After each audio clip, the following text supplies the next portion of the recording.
జగ్గారెడ్డి గారు వచ్చి నాకు ఒక సూచన చేసిండు.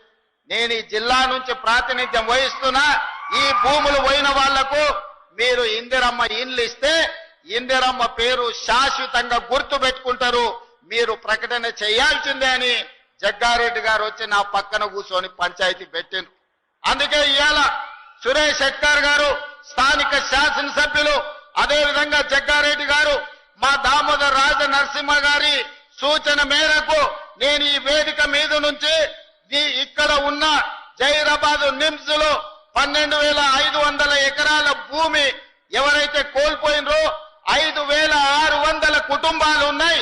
5,600 కుటుంబాలకు ఇందిరమ్మ ఇండ్లను మంజూరు చేస్తానని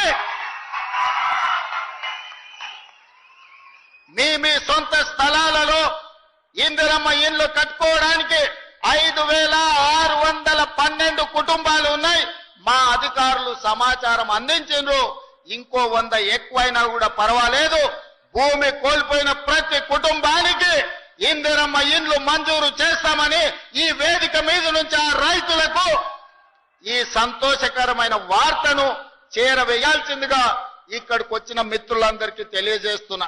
ఎందుకంటే భూమి పోయిన వాళ్ళందరూ కూడా ఈ సభకు రాకపోయి ఉండొచ్చు.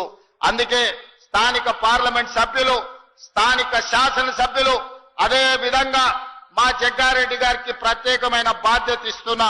ఈ 5,612 కుటుంబాలను అందరినీ పిలిచి జగ్గారెడ్డి గారు మంచి భోజనం పెట్టి వాళ్ళ ఇండ్ల పట్టాలు ఇప్పించే బాధ్యత మా జగ్గారెడ్డి గారి మీదనే పెడుతున్నా.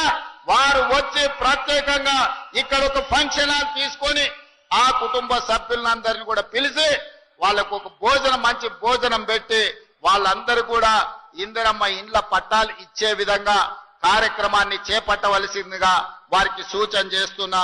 అదే విధంగా కలెక్టర్ గారికి, ఇతర ఉన్నతాధికారులందరికీ కూడా ఆదేశాలు ఇస్తున్నా.